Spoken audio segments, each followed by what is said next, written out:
Welcome to the HBCU podcast. You're listening to episode 44.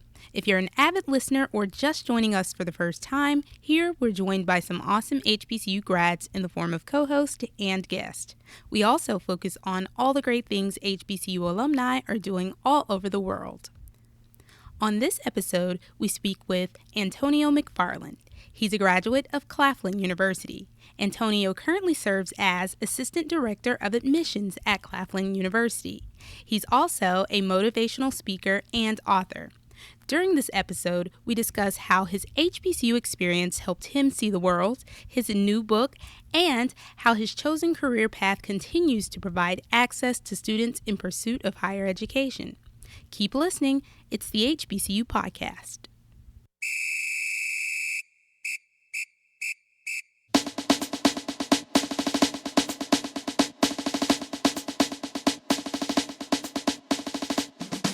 This is Antonio McFarland. I'm a 2007 Claflin University graduate from Darlington, South Carolina.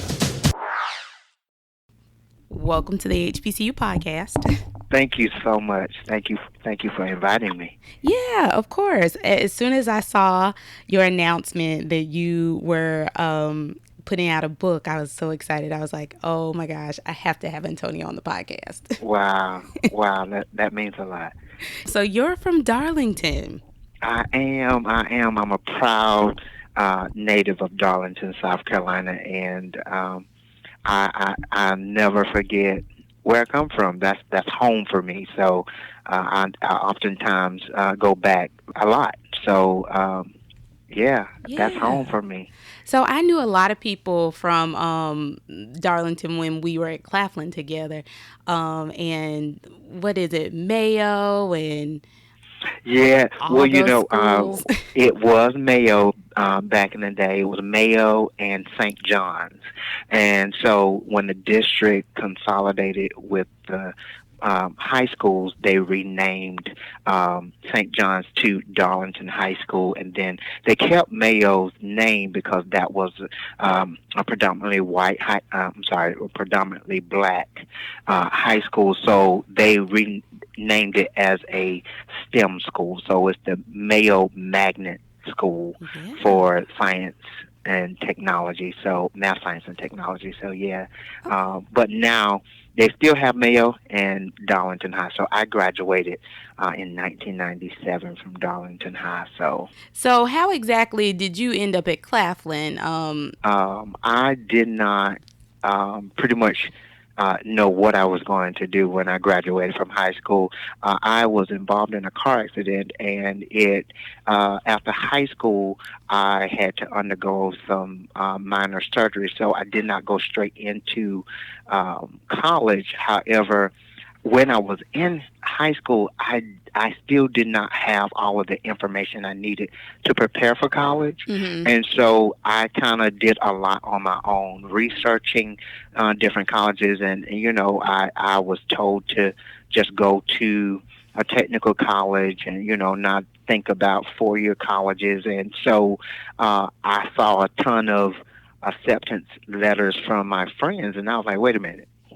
Now, I know if they could get acceptance letters from different colleges, I know I can too. So I just did my own personal research, and I saw an opportunity at Claflin University to apply, and I was awarded an acceptance, and I got some funds to attend, and the rest is history. The rest is history. So how much did you know about Claflin before you got there? Like, did you know it was an HBCU? Did you know people who already had attended? You know what?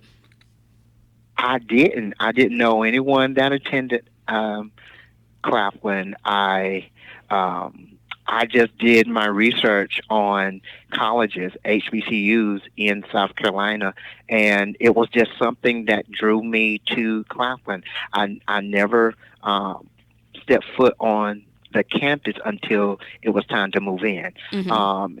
And so I applied, sent all my documents in. I didn't hear about a specific scholarship until I actually arrived on the campus, because I stepped out on faith and I said, okay, you know what? I'm going to still go. And that was it. I went there and they helped me through the process. And again, the rest is history. Nice.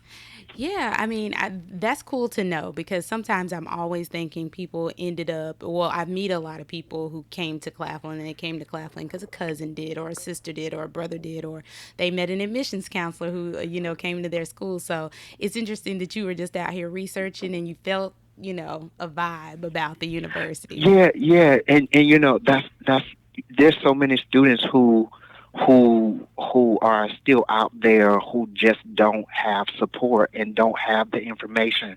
And I tell students all the time with college planning seminars, you have to be proactive. Mm-hmm. Regardless of the information that you've received from counselors or the church or wherever you were getting college information, you have to take the initiative to do it also for yourself and be proactive in just doing it, just getting out there and doing your own personal research. Yeah, So absolutely. that's what I did. Well, cool. So you got to the campus. You finally laid eyes on where you would be for the next few Yes. years. And while you were there, what did you decide to major in, and what led you to make that decision? Well, I actually majored in sociology. I started in education. I knew I wanted to service students. I Mm-hmm. knew I just did not know what area I wanted to actually pursue um, working with students. So I did that, and it's been great. I did internships every summer. I studied abroad Oh, for a nice. Where'd semester. you go? So I went to Paris. So Oh, it was just an amazing experience that really allowed me to see that the world is bigger than Darlington, Orangeburg, and it was waiting on me. So the exposure really changed my life. that's awesome. You are maybe the fourth person that I know I met from Claflin who had the opportunity to study abroad. Funny story, while I was there, I had no idea that that was even like an option for you to Oh, do. really? Yeah, so I was like, after I left, I was like, man, I would have loved to do that. I think Right, Casey right. Sharpison I met, and she went, I believe, somewhere in South America, and then Hmm. Algeria, she went to, I believe, Japan. And so Oh, now I wow. know you went to Paris. So Yeah, yeah. It was fun. so much fun. It was just an experience of a lifetime, and I strongly encourage students to really take that um, take that semester. Of course, in college, you have some study abroad programs that are a full semester, and then you have some that you can take over the summer, or you can take a couple of weeks and experience another country. So there are tons of different types of study abroad programs, but I definitely strongly encourage students to do that. Absolutely. Yeah. Please, Yeah, if you get a chance, guys, do that. Get your passport all geared up and ready to go. absolutely. Yes. So, you have, of course, all this experience in education. And so, we're going to talk a little bit about your career. So, over time, and Hmm. even though you said you got to Claflin, you knew you wanted to serve students in some sort of way, you chose Hmm. the route of admission. So, how'd you Hmm. get there? Where'd you start? What was your Well, process like? I started in education. I actually worked in the public schools for 5 years, Okay. and after I worked in the uh, public school system, where I was working alongside third graders. Oh gosh, Third graders. um, yes, it was that was an experience altogether. But that's what really showed me that this is not the lane. Hmm. And I instantly knew after my fifth year that admissions was going to be what I wanted to do. I actually um, started and was in education, and as a call me Mister, I was always going out representing the program. So I would do presentations with all the other misters and just really recruiting other misters to be a part of that program. And I fell in love with that. You know, I fell in love with really helping other students see more. You know, and so that's what allowed me to really say, I think admissions is something I can get with. And 13 years later, I'm still in admissions. I started at USC Sumter, and that's where I got my love for college planning and college planning seminars. That's where I got my love for students and seeing high schoolers excited about school. And so I started there for a couple of years and went to, I got a promotion and went to USC Beaufort and served as a territory manager and a recruiter there for a few years, and loved every minute of that. Of course, USC Beaufort is a predominantly white institution, but I loved it. So after I went there, my mom got ill, and so I resigned from USC Beaufort, and I just went back to Darlington and loved her back to life. And so for 8 months, I was without a job, and until she got well. And from then on, when she got well, I started putting my name back in the hat of admissions. So I started interviewing, and the vice president of student affairs kind of called me, and the rest is history. I was actually leaving an interview in Charlotte when I got a call to actually come and have a conversation. To come back and serve your lovely alma mater. Yeah. So and I've been here since, and I love it. This is more than a job. This is a career. It's a calling, and you have to love what you do, and I definitely do that. I love it. Yeah. It is obvious also, if you ever met Antonio, it's just all over your face. You get a joy out of doing what you do. I remember bringing because of course when you were in school, we were in school together as, classmates. But after, as an alum, of course, I've been able to see you at work, and I remember bringing my cousin down and, getting her acquainted. And you two meeting each other, and I think your attitude and your energy, it just really put her at ease as well, and you can tell that you were really excited to do what it is that you do for Claflin. Yeah. Well, thank you. You're welcome. So, speaking of the job of admissions, in higher education, in particular, and you having had experience at a PWI and an HBCU, for you, are there any real differences that you see in the process? In the admissions process, yes. In the overall culture, yes. I think there's definitely a difference between the two. The environments are different. The support services are different.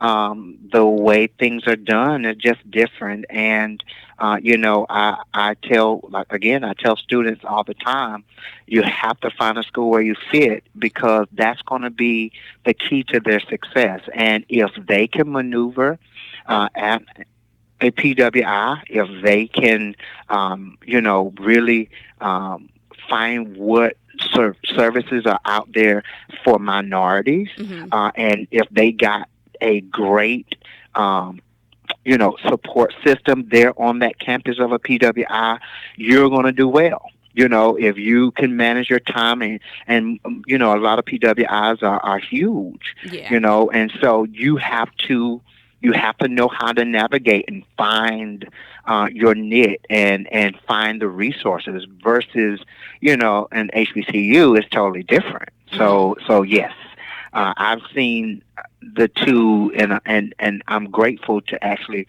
be exposed to both environments, because it allows me to do what I do um, in excellence even the more. Yeah. Absolutely. So, Yeah. speaking of that and your two differences, what is it for you that you enjoy the most about being in admissions? Oh gosh, I think what's most rewarding in admissions is seeing them where they are and seeing where they will be when they Mm-hmm. graduate. Mm. Seeing the transformation, seeing how they have come. I pick students up from the bus with nothing but a duffel bag, Uh huh. and to see them transform and graduate and do great things. That's the rewarding part. That's why we do what we do, and I love every minute of it. Awesome. Okay, so now we're going to talk a little bit more about, of course, admissions, but you also being an author. So you've recently taken all your years of admissions experience and put them I together know. in an excellent resource. So tell us all about the book and what led you to write the book. So when I started working at USC Sumter, um, USC Sumter is a 2-year regional campus of the USC system. And so we only recruited in that particular area.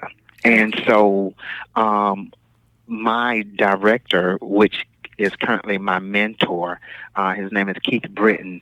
He he allowed me to go into high school English classes, and that was our way of connecting with high schools because we would go in and do college planning seminars, but also at the end of our college planning seminars, we of course told them about the university we served. Mm-hmm. So it was a win-win situation when we were, so that we could educate them on the process, but also let them know that there's a school right in their back door if they don't want to go off.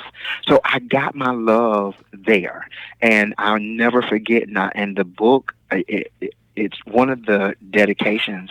I acknowledge this particular teacher Mm-hmm. because she's the one that put the spark in me to really say you should write a book. I did the presentation; they were in awe. The students, I had their attention, and she said, "Oh my God, you should write a book."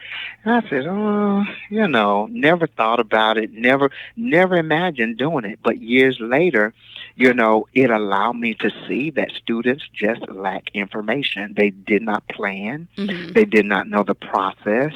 They did not know where to start. Even though guidance counselors do a great job, not all guidance counselors do. You know what I'm saying? Right. So they they they have a huge course load of students. So a lot of times all the students don't receive all of the information from the schools, so they just don't know. Mm-hmm. And so that's what compelled me to really write a book that is a step-by-step guide for 9th through 12th grade students to really know what that process looks like. So I have included students to talk what they would like to see in the book, Oh, okay. and their advices in there. I have hired other admissions professionals throughout the country. Their advice is in there as well. So it's really, I thought it through. I saw tons of other college planning guides, and I wanted to really write one that will speak specifically to them and helping them throughout that entire process, because there's so many things that they need to consider when they're navigating that process, and not not just because of what they heard about the school, or not because of what their parents are telling them, or if their parents graduated from that school, but really finding a school where they fit, where they belong, and where they're going to get the help that they need so that they're successful when they graduate. So um, that's what provoked me to write the book. And the title of the book is. College is Possible, correct? Yes, Okay. yes. The title is College is Possible, and it just came to me. I want students to know that it is possible. A lot of times, students, they tell you college is not for me. I wouldn't do well out of college, and that I take that. However, I want them to understand that even if they don't feel like they fit at college, it's possible for them to go. But most importantly, they have to find a school that is going to support them to be successful. You Right. know what I'm saying? They have to be at a school that they're going to get the support, the resources to be successful, so that they can not only go but graduate. Mm-hmm. That's such good advice. And what I really like that what you said about the book is that you wrote it speaking specifically to the student, because I think a lot of times people underestimate how many students actually don't, one, have that support, two, who may not even have parents who are helping them navigate this process. So Hmm. it's great to have a book that's specifically written, targeted towards them and talking to them. Yeah, I'm excited. I feel good. I'm just grateful that this book really became a reality, and I know that is going to help students. So I'm looking forward to working with school districts and college readiness programs and even churches, youth Mm-hmm. ministries, and going Greek organizations, and really wherever students are. I want to be able to help in any way that I can by providing them a map to getting where they want to go if college is what they want to pursue. Absolutely. I love it. Well, I'm excited for you too. So, Yay! congratulations.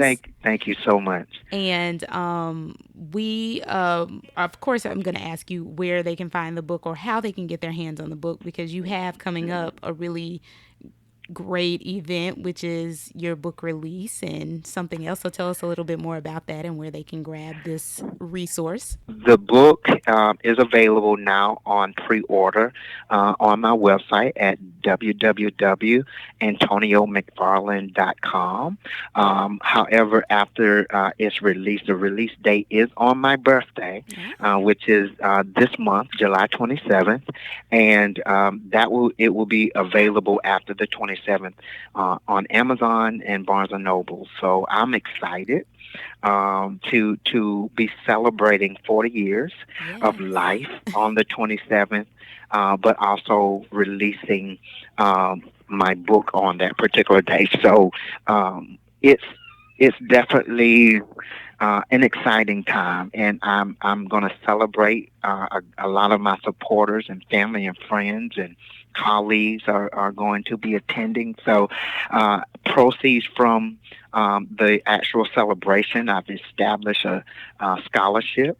It's called the College is Possible Scholarship. So I'm looking forward to establishing that, and proceeds from that will go towards that scholarship. So this is definitely bigger than me.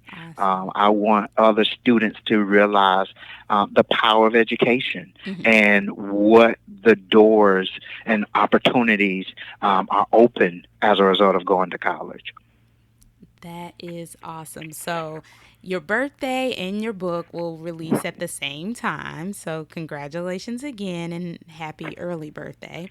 But where Thank can you. people either get tickets to this event or donate to your scholarship? Awesome.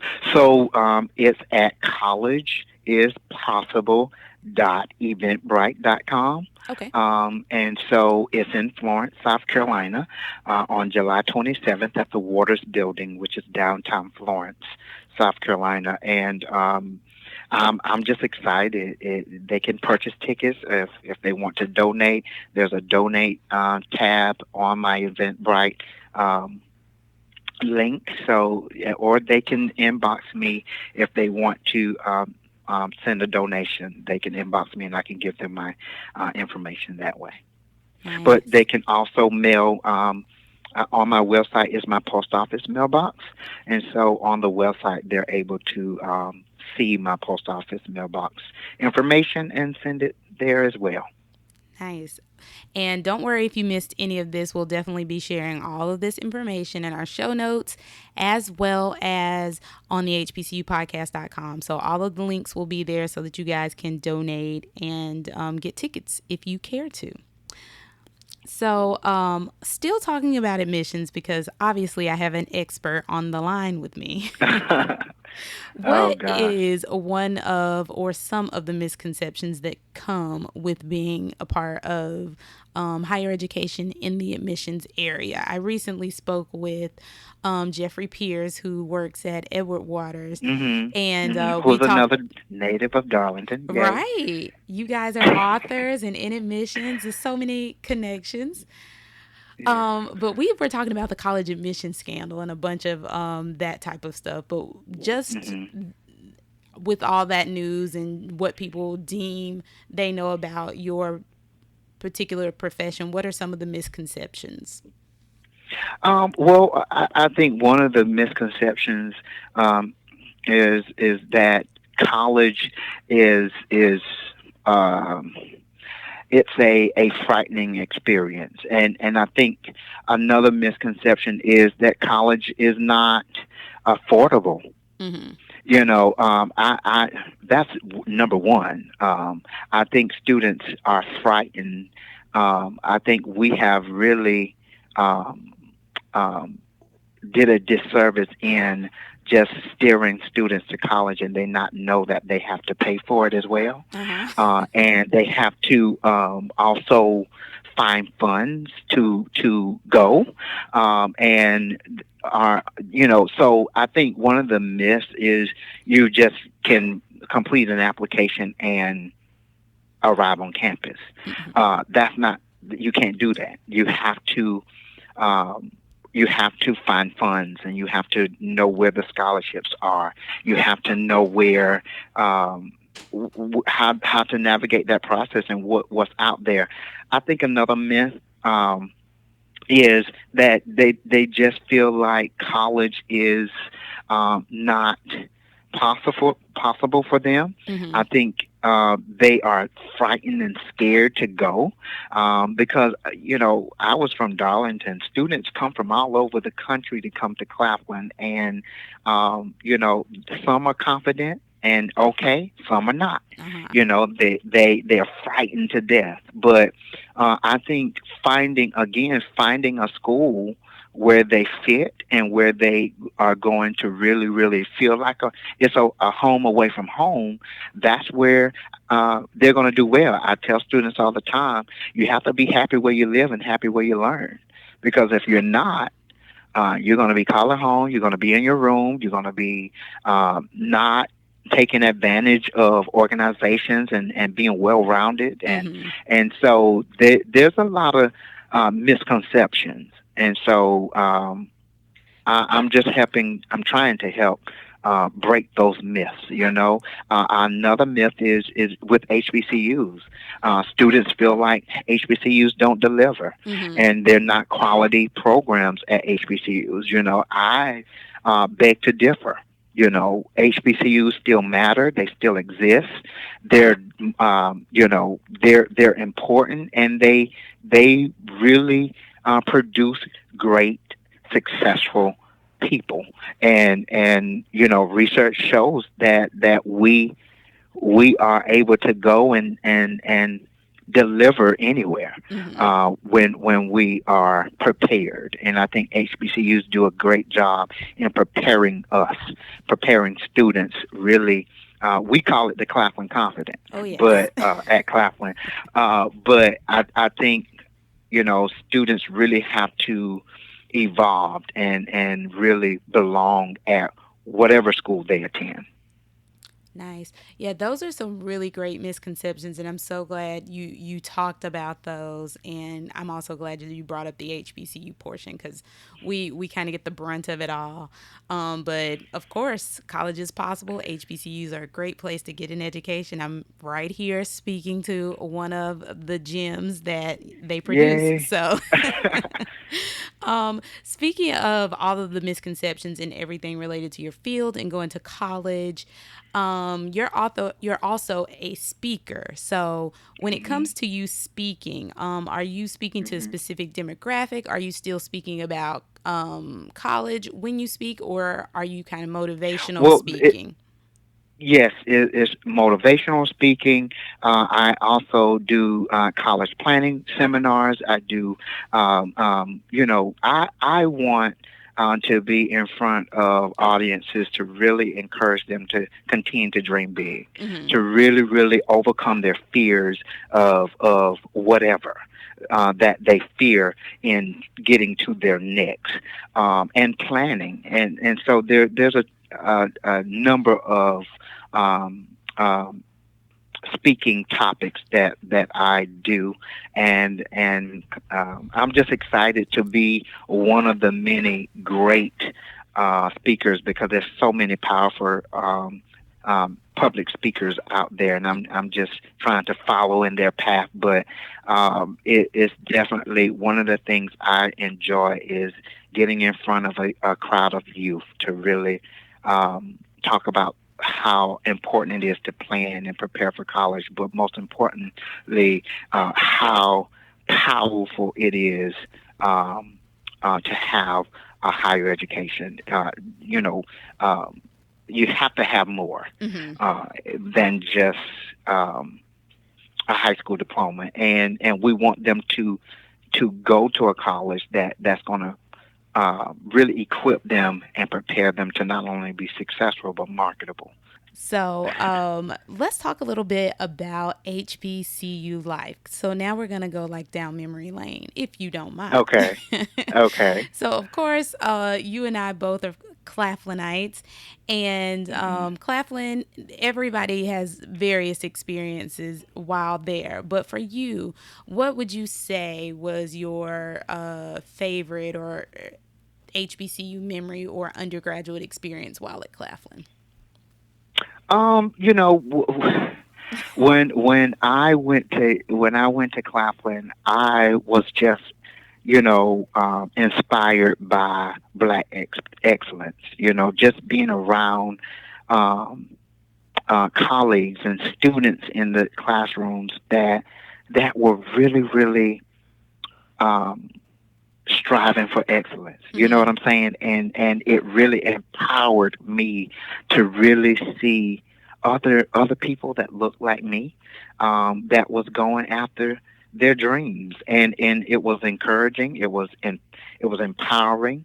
I think also just the um, whole culture, Yeah. the atmosphere, the energy, the homecomings. You Mm-hmm. know, it was just, it's great. HBCUs will always be relevant. No, I mean they were all, despite people questioning HBCUs, they're still needed, and even with the HBCU being a network, you know what I'm Mm-hmm. saying? It's like an extended family, where you're always just proud to be a graduate of an HBCU. Is you're gonna run into people that has graduated from HBCUs all over the country, Yeah. and I think it's just a great feeling. I always go into the airports with my Claflin shirt because I'm just proud, Yeah. and it's also a conversation piece. You know what I'm saying? Or Absolutely. I have a HBCU graduate shirt or something. Just really, really, because I'm proud. Mm-hmm. I'm really proud to be a graduate. Like I said, homecoming is like a family reunion. Uh, every Oh every yeah. class is great. You know, it's you're in a classroom with your peers, and everyone is really trying to get the same knowledge so that they can soak in. So it's just, they're beautiful people everywhere. Beautiful people everywhere. Beautiful everywhere. Beautiful people, diverse, Oh yeah. a diverse population. I think students really don't understand how diverse HBCUs are. So every year, my roommate was from a different country. You know what Mm-hmm. I'm saying? So it's just It's just a beautiful feeling. It's so much greatness on the campuses of HBCU. So I'm definitely proud. Nice. And while you were there, just out of all of the years of your undergraduate experience, do you have any favorite moments? Anything that just really stands out? Oh, one of the ones was my experience studying abroad. Okay, that's a good one. You know, I I I'm from Darlington. I never uh, I never went on a plane until I that was my first plane trip. Mm, It was just an experience, just to really go out of the country and to see a whole nother world, with diverse people. yeah. So that is, I think, one of my most favorite moments as a student. At Claflin, of course, there's so many. Just meeting so many great people that are lifelong friends Uh huh. now. I think that is also just sharing moments with them and building those relationships. I'm still I still communicate with some of the professors that has retired and gone on, and it's just a great feeling, and I'm grateful for being able to even go to college, but a great one, Yeah. a really good college. So I'm thankful. Well, I love that one being one of your favorite memories because I think we're seeing more people really want to explore the world, and it's good that more people are shining light on college is a great way to do that, and that Hmm. your schools are really delivering on the experience that they say that you can get. Oh, come to college, get a degree, you can see the world, and you literally Hmm. came there, did that. So yeah. So now we're going to talk a little bit about alumni life because, as you Okay. know, alumni have a special place in my heart or whatever. Hmm. But Hmm. being a graduate of Claflin University, and of course, everybody's always asking us, what are y'all doing? Alumni, alumni, alumni, with this giving record that we have. And I always Hmm. like to talk about how important giving to your HBCU in general is. Absolutely. But you being a Claflinite, for you specifically, what does giving back to Claflin look like for you? Well, when I giving back to Claflin is so, when students come to our institution as freshmen, we really instill right then how powerful and important it is to give back. Even in our ceremonies during the freshman year, and just really involving them, and really letting them know how powerful it is to give back. Everything is not just for you, Mm-hmm. and I knew that other people and other young people will be coming after me who have looked up to me. So I wanted to really make an impact, and I wanted to show that I too went off to college and did some great things. And so I think a lot of times alumni is so we're big fans of the Yeah. institution, but when it comes to the giving part, sometimes HBCUs lack in that area, and I'm just grateful that Claflin is a model and a true model of what it means to give back. I think you have to provide those experiences for students as well, for Mm-hmm. a great college experience. But if you polled why alumni don't give, it could be from a horrible college experience. You Mm-hmm. just never know. Right. And I think with Claflin, we have really provided a real college experience where they've gotten opportunities, where they loved where they learned, and it gives them the fortitude, and it gives them the energy to be willing to give back, without a shadow of doubt. They say, oh yeah, I'll give you $1,000, or $500, or yeah, you can do a deductible every Right. month, and it not be a problem because they know what Claflin has done. They know what the HBCU has done, the college has done for them. So I think the earlier the better, and I think Claflin has done an amazing job in instilling early that this is so far bigger than you getting a degree. Mm-hmm. You have to pull the others along that are coming behind you, because someone paved the way for you. And if you had to, and there's not many, by the way, people, but if you had to encourage one of our fellow alums who hasn't quite gotten around to giving to Claflin yet to give, what would you tell them? I would tell them to give ASAP. I mean, we are still giving scholarships to students. We are still making every effort in providing excellent service, great faculty, so the great buildings. We are really trying to make and continue to make Claflin a great space for students. And I think with your dollars, you are continuing to build upon the foundation that has been laid for you. So I strongly encourage any Claflinite to definitely give, because it's still needed. There's scholarship dollars that we need to bridge the gap so that students won't go back home. You know what I'm Mm-hmm. saying? And I think it's important that they understand that those dollars, a large portion is given to students to bridge that gap. So I do strongly encourage all Claflinites to give that. You've seen the transformation. Oh, yeah. You've seen the rankings and the recognitions. All of this could not be possible. We could not do what we do if it wasn't for resources. And so I strongly encourage them to do so. Nice. And do you guys see how each of us are like low key a part of the institutional advancement team? Right, right.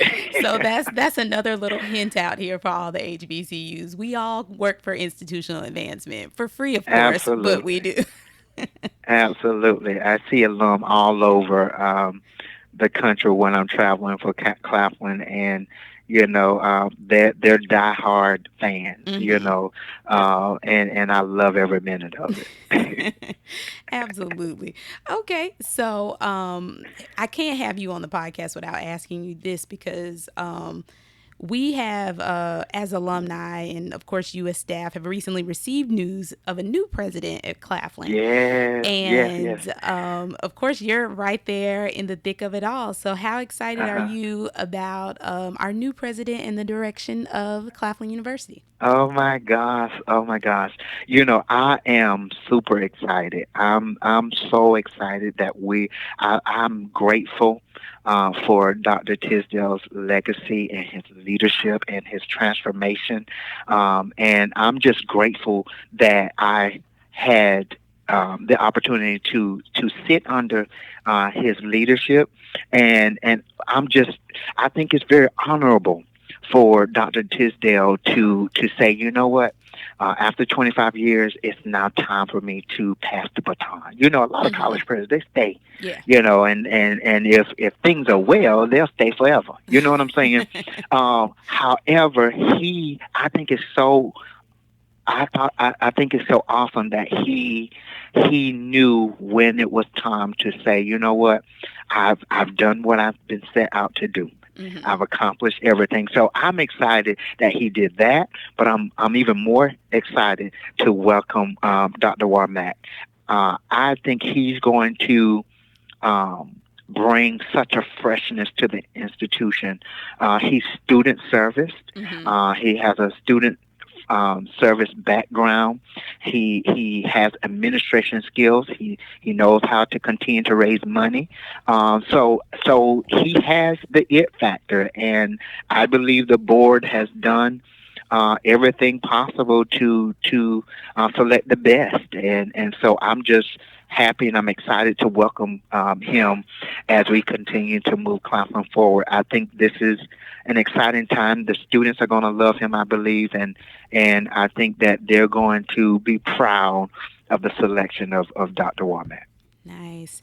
Yeah, I have not had the opportunity to meet him and his family just yet, but I'm excited as well. I've heard only good things. Uh-huh. The staff, the students, the faculty. Well, I don't know about the students because they haven't officially been, Hmm. introduced, but I'm sure they'll be Right, excited right. as well. But yeah, it's really exciting and it's new because as you mentioned, for 25 years, which is a long time, we've had the same president. So we're all just Hmm. kind of like, all right, let's jump into this. Right, right. And we know that there's not going to be another Dr. Tisdale, and so now we're having a new president that's going to build upon his own legacy. You know what I'm Hmm. saying? And bring his own ideas and his new energy Yeah. to the institution. And I think it's a great time. I really do for all of this, and so I'm just thankful to be a part of this transformation. Awesome. Well, welcome, Dr. Warmack, if you're listening, and I look forward to meeting you. If you could, and you do this all the time, so it's second nature, but if you could encourage a student to choose Claflin University or any other HBCU, what would you say? Well, I do know, and I'm speaking from experience, and I'm letting students know my experience. Claflin is in the top 10 HBCUs in the country. We have a very diverse population. We're a top tier liberal arts college, and our main focus. A lot of our students come to major in the STEM. STEM is we're now a research institution, so our sciences are very STEM area is very popular on our campus, and I would definitely encourage students to visit the campus. Any college, they have to visit the campus because you want to see the overall institution and see if you can get a good vibe. Mm-hmm. I would also tell students to really uh, take an interest in HBCUs. They exist. Mm-hmm. They're powerful. And they continue to deliver great people, and so I would strongly encourage them to apply to as many as possible, but also narrow down and select the best where they're going to fit. You know, HBCUs will always be relevant.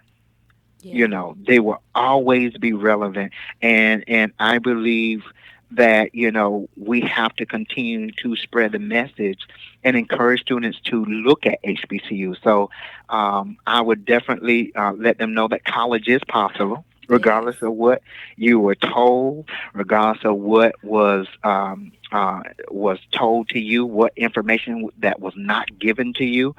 You still can pave a way to success. No one hinders you from your dreams and your goals but you. Being someone who was raised in a single parent home, I could have blamed not having a father in my life. I could have blamed not having great support at the school Mm-hmm. for not giving me the information. But no one stops you. And my message to every student is it is possible. It is possible to go. It's possible to achieve your dreams. It's possible to really do what you set out to do. You just have to have a plan. You have to prepare, and you have to really set yourself up for success, because again, everybody comes from different walks of life. But when you figure out what you want to do and what you've been purposed to do here on earth, you follow your dreams and make it become a reality. Antonio McFarland here with us. He has provided you with a wealth of knowledge when it comes to the college admissions process. He is an author, he is a speaker, he has a book that is coming out. So, with all of that said, Antonio, where can we find you online? What do you have coming up? So you can find me online at www AntonioMcFarland.com. All my information is available on my website, and so I look forward to working with anyone who wants to work with me. I am willing and I'm available. So, but I do appreciate you for inviting me to speak with you about what's going on with me, my book, and everything. So I'm so grateful and I'm thankful to you, and I don't take this lightly. I'm thankful. Well, thank you. I appreciate you taking the time. I know you've had a full day today, so taking the time to speak with me is greatly appreciated. Thank you so much for being on the podcast. And Thank you. For our listeners, if you guys need all of this information, if you're riding and listening, walking and listening, what have you, don't worry. We're going to have it all for you at the HBCUpodcast.com. You'll also be able to find it in the show notes of any of your podcast listening platforms. So it'll be right there at the palm of your hands. And per usual, make sure you go find us at the HBCUpodcast.com on Facebook, Twitter, and Instagram. Again, Antonio, thank you for being here. My pleasure.